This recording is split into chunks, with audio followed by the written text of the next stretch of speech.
The bruise was fresh, purple like plum skin, and tender to the touch. She traced it lightly in the mirror of the precinct's single-stall bathroom, her fingers shaking only slightly. Detective Aaliyah Monroe had been in the force for 9 years. 9 years of biting her tongue, nodding when expected, excelling silently. But last night's raid had rewritten the rules, or perhaps revealed what they'd always been. Stay tuned. What happens next is not just unexpected. It is the beginning of the end for those who thought they would never be caught. The call came in at 11:48 p.m. A suspect, allegedly matching the description of a carjacking suspect, tall, black, wearing a hoodie, had fled into a neighborhood in East Baton Rouge. Aaliyah was the only black detective on scene, but she wasn't in uniform. She never needed one to do her job well. When she showed up, she found a young girl, no older than 17, lying face down in the dirt with an officer's boot pinning her neck. And then came the line she would never forget. Put her in the cruiser. Say she had a Glock. Aaliyah didn't respond. She stared at Sergeant Riley, a veteran cop whose face was cracked from decades of smirks and unchecked authority. Behind him stood Officer Kyle Mason, younger, cocky, born into the badge like it was a family heirloom. They knew what they were doing. They always did. The girl's eyes met Aaliyah's. Blood crusted her lip, but her gaze was unwavering. They said I ran, she whispered. But I was walking. I was just going home. That was the moment Aaliyah made the choice. Quiet no more. She stepped forward, placing her body between the girl and Riley. We're not charging her, she said calmly. Riley blinked. His smirk disappeared. Excuse me. I said we're not charging her. There's no Glock. No car. Just a bruised teen and 2 men playing gods.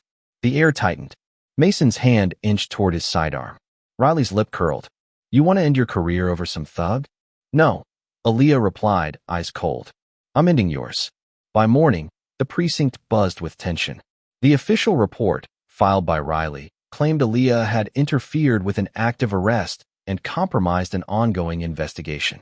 They doctored the footage, erased the body cams, filed a fabricated witness testimony. They didn't just want to discredit her.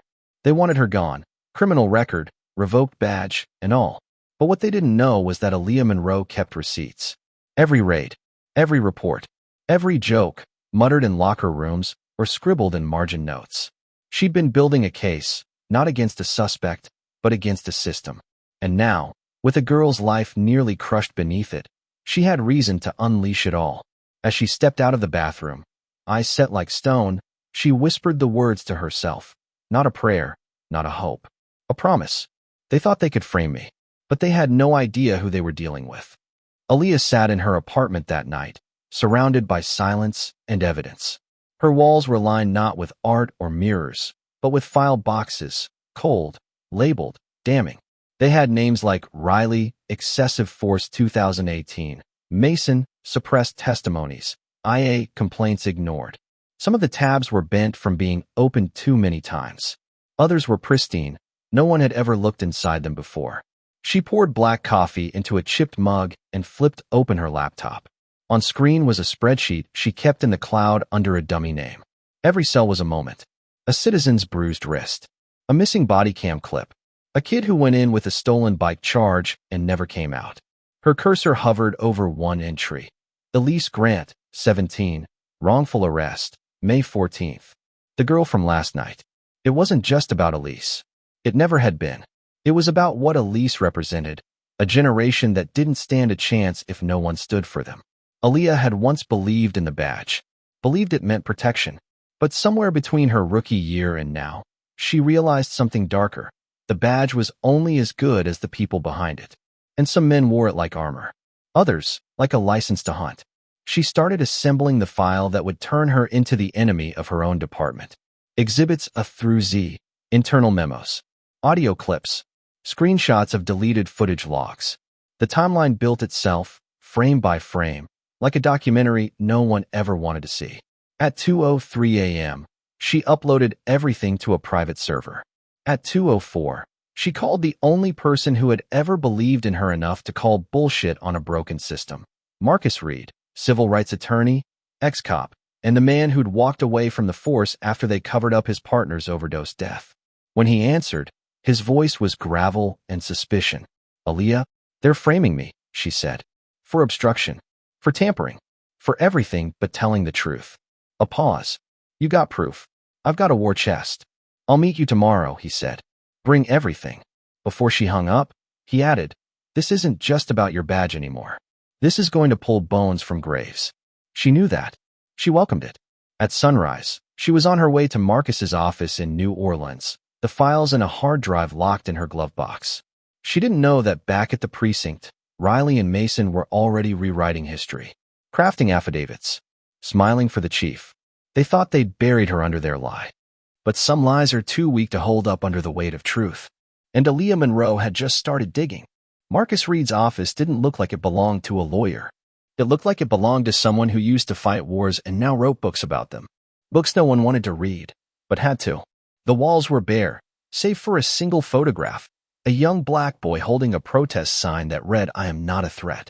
Aaliyah sat across from him, the hard drive between them like a loaded weapon. She hadn't touched her coffee. Her hand stayed on her lap, steady, composed. Marcus eyed her, and when he finally reached forward and clicked the drive into his laptop, there was reverence in the motion, like he was unlocking something sacred. You sure you're ready for this? He asked. They're going to crucify me either way, she said. Might as well burn the cross myself. The screen filled with folders.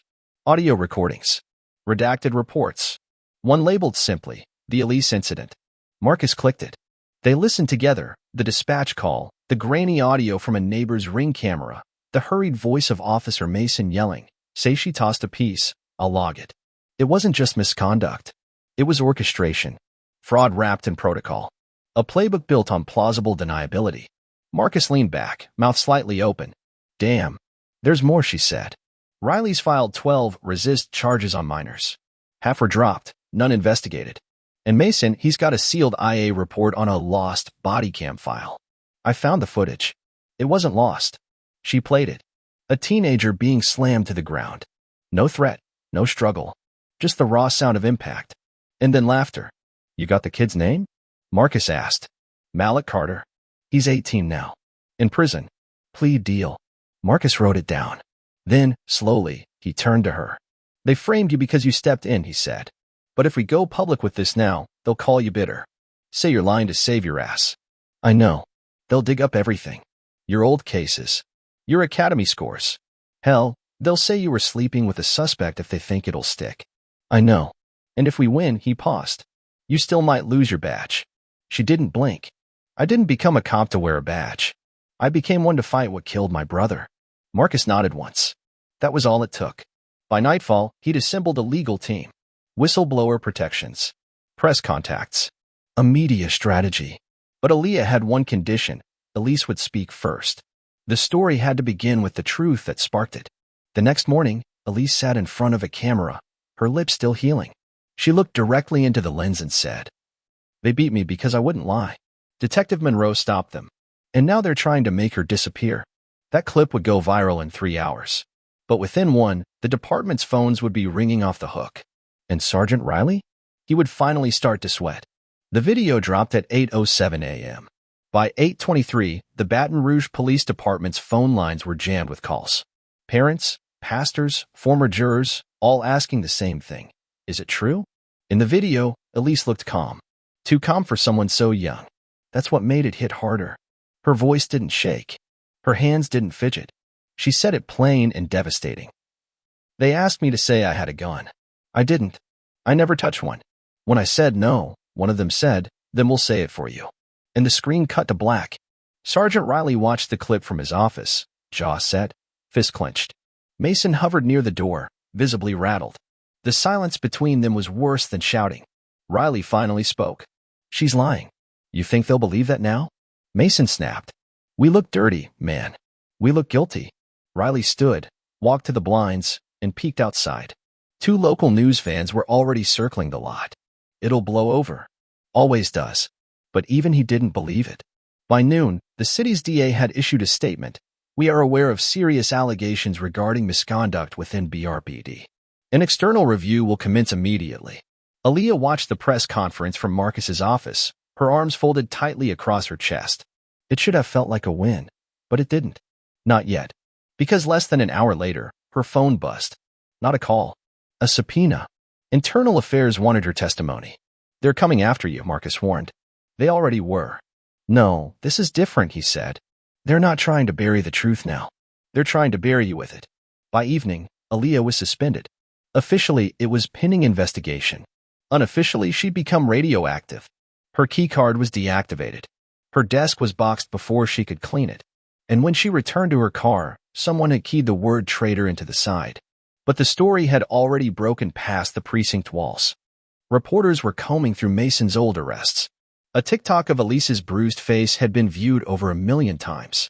And community leaders were organizing a march for the weekend. Still, what scared Riley the most wasn't the media. It wasn't even the protest. It was the silence coming from his captain's office. Because he knew what it meant. They were calculating whether to save him or cut him loose. Captain Delano wasn't a man who made quick decisions. His office smelled like old leather and quiet power, the kind that stayed silent until it could crush you with 2 words. He sat at his desk, a manila folder unopened in front of him, as Sergeant Riley stood like a soldier awaiting sentencing. Delano didn't look up when he spoke. Tell me it's not true. Riley shifted. Sir, with all due respect, this is political theater. That girl, Monroe, she's got a grudge. You know how it is with the woke crowd and dirty laundry. Delano finally looked up. His eyes were dark with calculation. Don't insult my intelligence. I've seen the footage. I've read the files Monroe compiled, the one she didn't send to the press. Not yet. Riley opened his mouth. Shut it again. Delano leaned forward. Do you understand the position you've put me in? You weren't sloppy, Riley. You were arrogant. You got too comfortable. Now we're looking at a citywide audit, a federal sniff around, and an attorney general wondering why the hell half your arrest reports read like fiction. It was the job, Riley muttered. We did what we had to do. No, you did what you wanted to do. And now I've got a decision to make. He slid the folder across the desk. Riley glanced down. Inside were 2 forms. One for reassignment. The other, early retirement. Riley's nostrils flared. You're benching me? I'm offering you a choice. Take the fall quietly, or get dragged out in cuffs while the city burns. What about Monroe? Delano's voice dropped. She's not the problem. You are. But she's the fuse you lit. And I've got a department full of dry tinder. Riley didn't answer. He didn't need to. His pride had already made the choice for him. As he stormed out, the folder still on the desk, Delano picked up the phone. Get me the DA, he said. And internal affairs. If this is going down, we're not going down with it. Across town, Aaliyah sat in a cafe with Marcus and Elise. The girl was quieter than usual, sipping hot cocoa like it was armor. Her mother was due to arrive any minute, and Aaliyah wanted her to see a daughter standing, not a victim breaking. Marcus's phone buzzed. He glanced at the screen, then at Aaliyah. Riley's out, he said. Word is he's being offered a golden parachute. But they're floating the idea of charges if we push. Aaliyah didn't blink. Then we push. Because this wasn't about one cop anymore. It was about a system designed to let him happen. Over and over again. And she was done letting it breathe. The basement of the Baton Rouge courthouse smelled like mildew and erasure. Down here, justice wasn't loud. It was silent. Stored in boxes. Forgotten. Suppressed.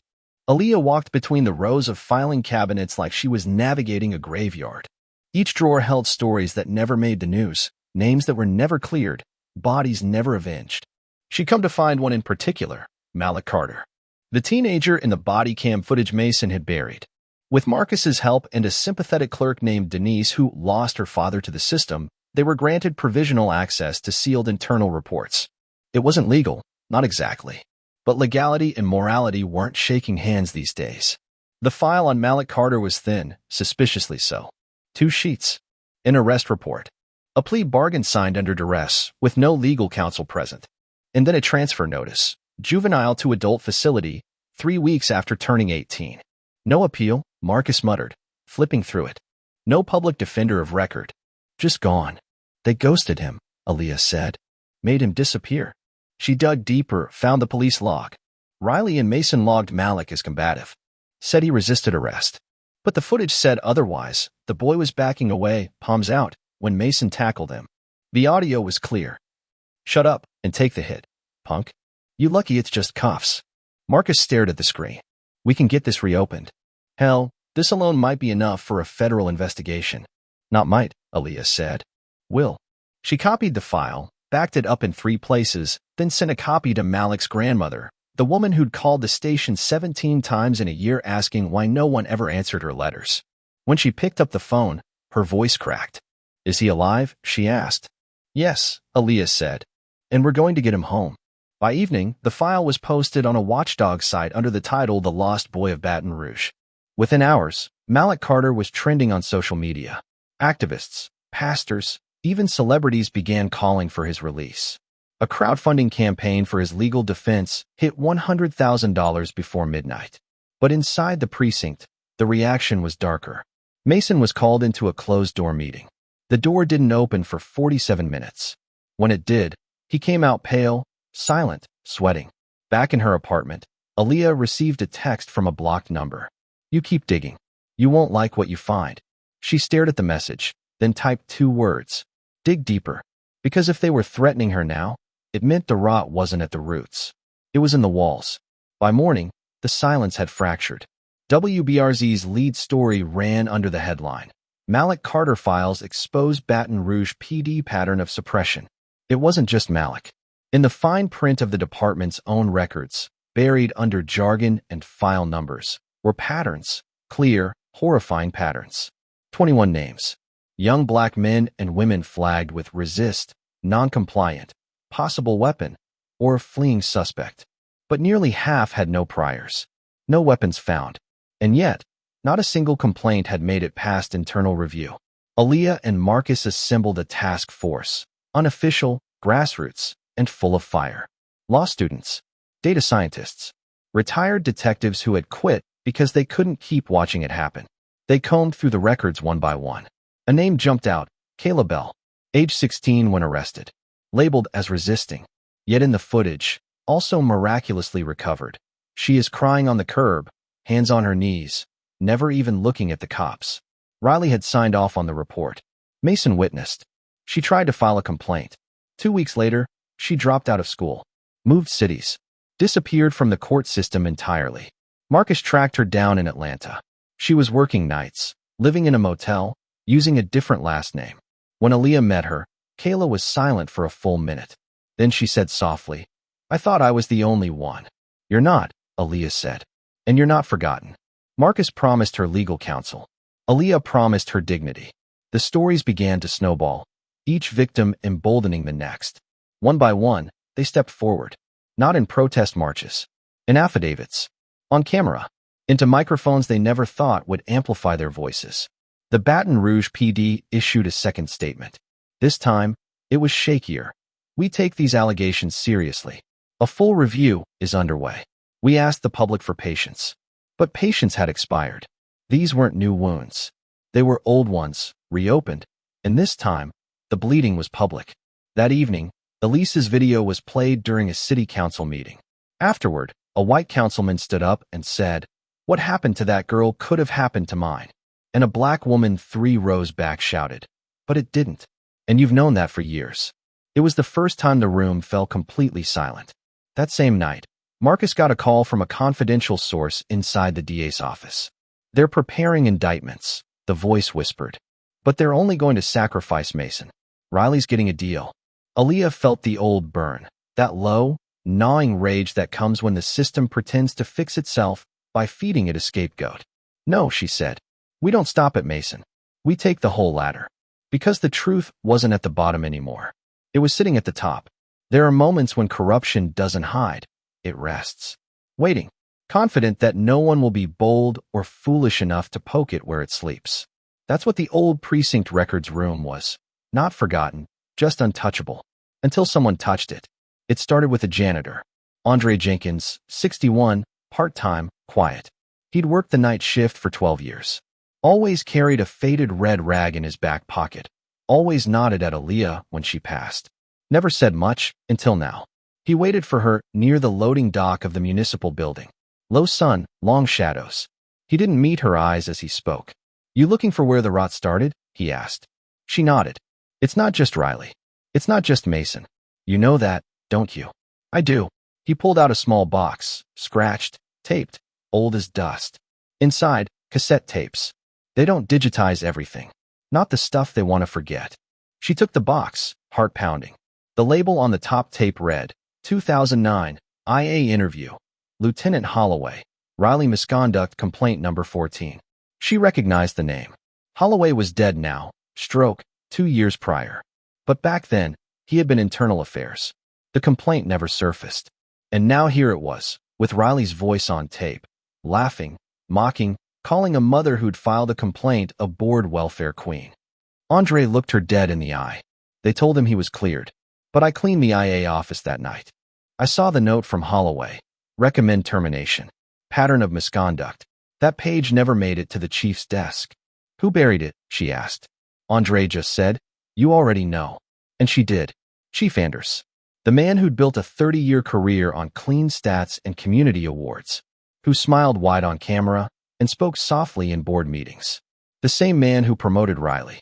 Who mentored Mason. Who shook Aaliyah's hand the day she made detective and whispered, keep your head down and your badge clean. Aaliyah digitized the tapes that night, sent them to Marcus.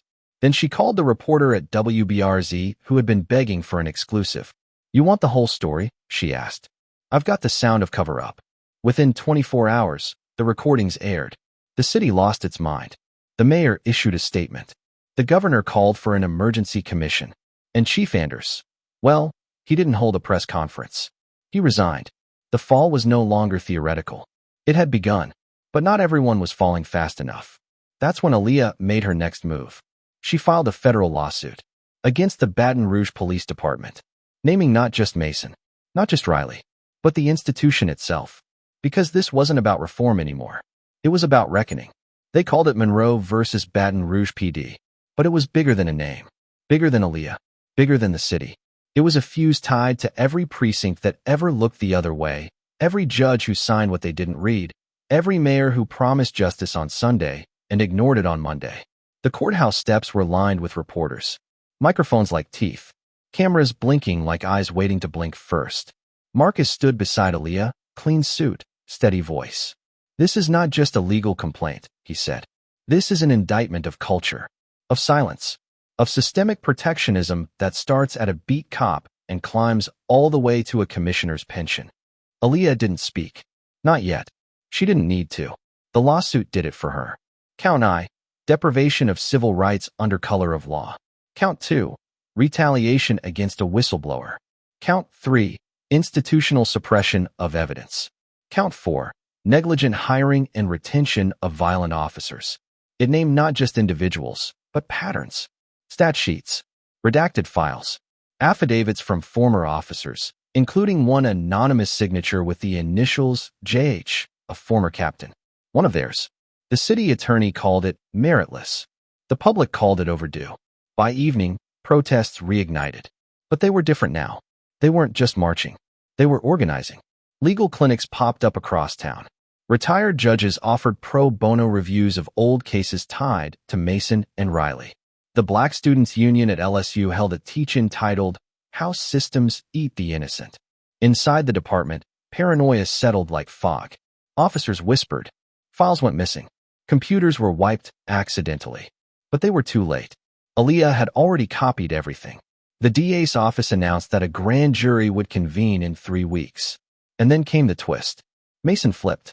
Facing charges, jail time, and total public disgrace, he cut a deal. Immunity in exchange for full testimony.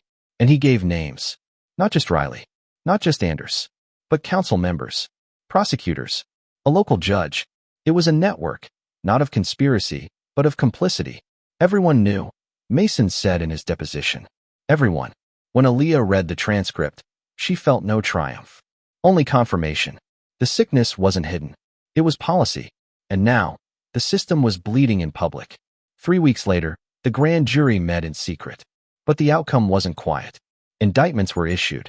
Not just for Riley and Mason, those had been expected. But also, Chief Anders, for obstruction and falsification of records. Councilman Roy DeSoto, for pressuring internal affairs to let good cops do their job. Judge Harold McClendon, for knowingly presiding over cases with falsified police testimony. ADA Melanie Trout, for declining to prosecute credible excessive force claims. More than a dozen. It wasn't a domino fall. It was a controlled demolition.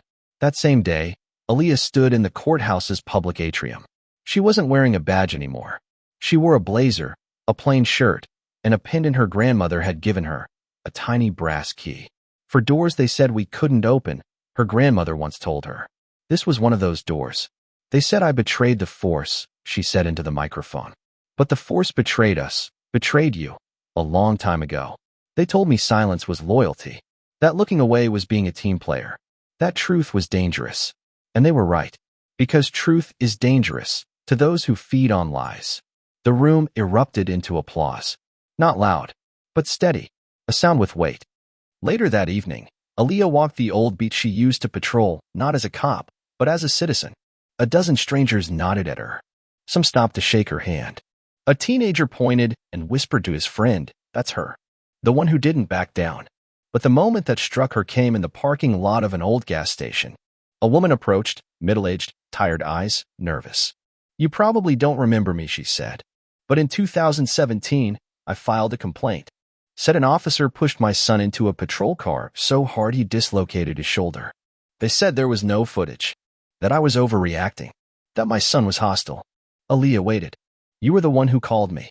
Told me I wasn't crazy. You were the only one who believed me." A pause.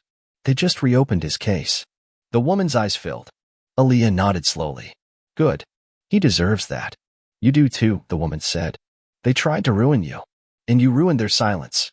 As the sun set, Aaliyah sat in her car, her phone buzzing with texts, emails, missed calls from national outlets. But she stared out the window instead, at the city blinking into night. She didn't feel victorious. She felt ready. Because what came next wasn't just about accountability. It was about rebuilding from the wreckage and making sure nobody ever had to do what she did again. The state opened what they called the Integrity Review Panel, an unprecedented civilian-led oversight committee with subpoena power. Activists called it the People's Tribunal. Aaliyah just called it a start. She was asked to testify again. Not about a single case, but about the culture, the quiet indoctrination, the off-record warnings, the way power protected itself like a shell, not from danger, but from truth. The panel sat in an old church converted into a hearing space, stained glass filtering light onto folding chairs and clipboards. It wasn't a courtroom, but it felt more sacred than one. "I want to talk about the first time I saw a cop lie," Aaliyah began. Silence. "I was a rookie, fresh out of the academy. My FDO told me to log a resisting charge on a kid who hadn't moved an inch. I hesitated. He said, 'If you hesitate, you're not backing your partner.' I logged it. I logged a lie." She paused, her voice brittle, her spine unbroken. "I carry that every day." Across from her, panel members scribbled notes. An elderly black woman nodded slowly, eyes wet. It started small. Slaps that weren't logged. Language that was coded. He reached when he didn't. She was erratic when she cried. We sanitized it all. And over time, we became a system that didn't enforce the law. It curated fear. Weaponized procedure. Rewarded the ones who played the game best, not who served the people most. She stepped down to a slow standing ovation. Over the following weeks, the panel held dozens of hearings. Former officers confessed quietly. Victims spoke aloud for the first time. Mothers brought old mugshots of sons who had never come home. Each story built a mountain of truth too heavy to ignore. And then came the bombshell. The review panel announced a list of 97 cases for automatic review. Cases involving coerced pleas, hidden footage, or suspect police testimony. Malik Carter's name was at the top. Elise's had already been cleared. It made the front page. The headline read, "Baton Rouge confronts itself." Inside the department, fear shifted into retreat. Mason entered witness protection. Riley's plea deal fell through after new evidence surfaced. He'd falsified 3 more reports after his initial internal investigation. He was arrested at home. No badge. No pension. Chief Anders faced federal charges. A city councilman resigned. The mayor called it a painful but necessary cleansing. And Aaliyah? She was offered her job back. Detective Monroe, reinstated. Full pension. Full apology. She said no. Not out of spite. Out of principle. "You don't fix a broken mirror by stepping back into its reflection," she told the press. "You build a new one." Aaliyah Monroe didn't go back to the badge. Instead, she went back to the blueprint. She rented a small space on Plank Road, the site of a former pawn shop now stripped clean. She called it the Shield Project. It wasn't just a name. It was a mission. Not to protect power, but to guard the truth. Inside, the walls bore names of survivors, of whistleblowers, of those who never got their day in court. Beneath each was a case number, a date, and a status: reviewed, reversed, reopened. She brought in youth mentors, former public defenders, a trauma counselor, an old black judge from New Orleans who volunteered to teach courtroom literacy to teens so they'd never be caught off guard the way Malik had been. And Malik? He was home. His case was overturned in appellate court after Mason's testimony. The judge issued an apology, an actual one, and the courtroom clapped. When Malik stepped out, he didn't run. He stood beside Aaliyah. And later that month, he joined the SHIELD project as a youth liaison. The project's first major initiative was simple: body cam access for all. A public database. One portal. Transparent. Digitized. Open to review. It faced resistance until the press got wind, and 2 more wrongful arrests surfaced. The mayor eventually signed it into law. Then came the scholarships, the reentry housing, the storytelling project in partnership with local artists, and finally, the billboards. They went up across Baton Rouge. It's not about one bad apple. It's about who plants the orchard. The SHIELD project? Meanwhile, Elise started college. Pre-law. Aaliyah helped her move into the dorms. She brought books, a microwave, and a frame quote for her desk. Speak the truth, even if your voice shakes. As they hugged goodbye, Elise whispered, "You saved my life." Aaliyah shook her head. "You saved your own. I just got out of the way." That night, Aaliyah walked alone through the city. She passed the courthouse, quiet now, and paused at the steps. She didn't go up. She didn't need to. Because for the first time in years, she wasn't chasing justice. She was building it. With momentum came exposure, and not all of it was welcome. Anonymous threats started trickling in. Emails with subject lines like "Stay out of our house." A fake social media campaign cropped up painting Aaliyah as anti-cop, radical, unpatriotic. They pulled photos from her academy graduation, cropped them, twisted quotes, turned public service into a target.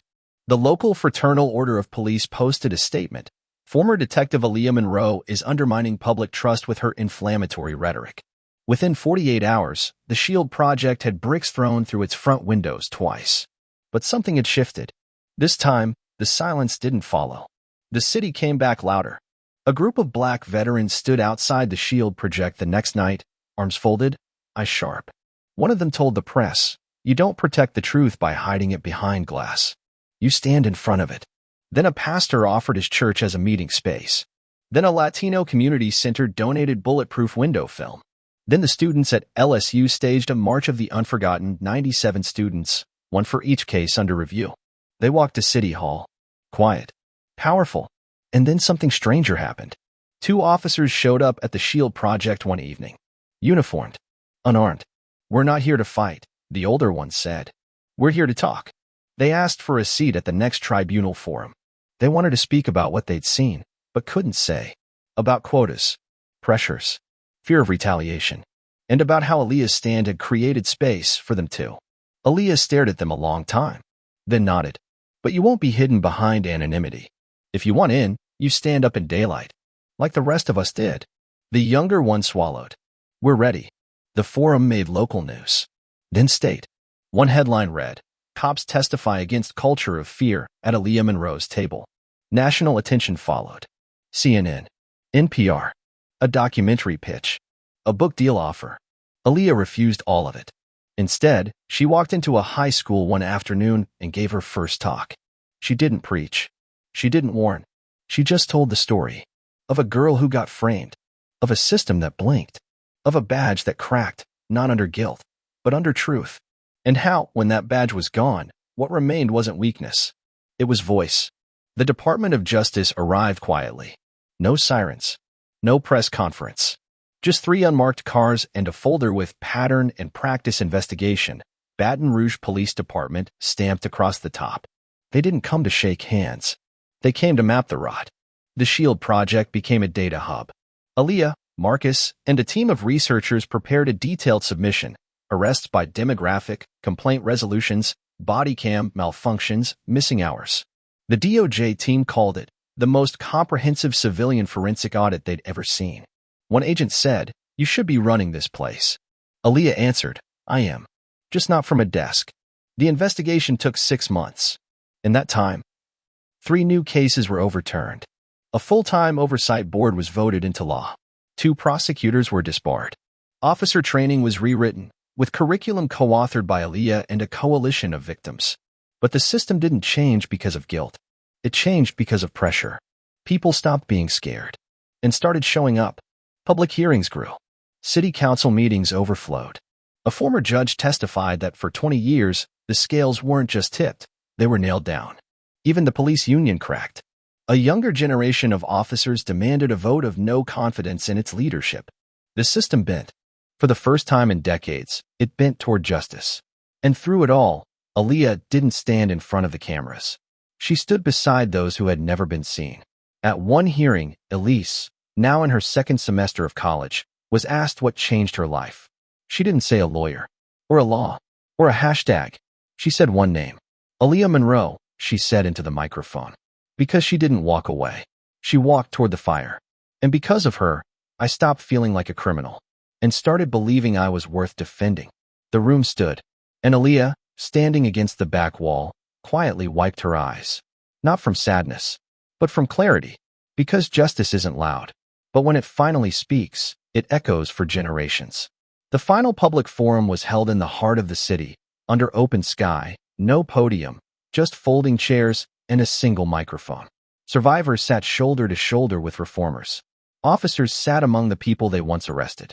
The divide didn't vanish, but it narrowed. Aaliyah waited until the end to speak. No notes, no applause cue, just her voice, carrying across the night air.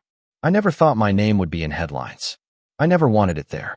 All I ever wanted was to do the job right. But the job wasn't what I thought it was. She looked at the faces, some smiling, some tearful, some skeptical. They tried to silence me, frame me, strip me of my badge. But the truth is, the badge was never what made me powerful. It was the witness. The choice to tell the truth out loud, even when nobody clapped. Even when it cost me everything. She paused. You want to change a system? Don't wait for permission. Don't wait for a seat at their table. Build your own. Make it long. Make it wide. And make damn sure the first person you invite is the one they told you didn't matter. There was no roar. No standing ovation. Just something heavier. A reverent, aching silence. When the crowd dispersed, Aaliyah stood alone. She looked out at the empty chairs, the echo of voices fading. Her phone buzzed. A message from Marcus. Congresswoman Thompson wants you to testify before the House Committee on Policing Reform. She smiled faintly, but her eyes were on a different message. A handwritten letter. From a woman in Memphis. It read, "My son was arrested for a crime he didn't commit. They dropped the charges yesterday because someone on your team found the footage they said didn't exist. I never thought someone like me would get justice. But you made me believe again. Please don't stop. We're watching." Aaliyah folded the letter, held it in her hand, and walked into the dawn. Because stories don't end with verdicts. They begin again, every time someone refuses to be framed by fear. She wasn't just the woman they tried to bury. She was the one who made them dig up every lie they'd ever told.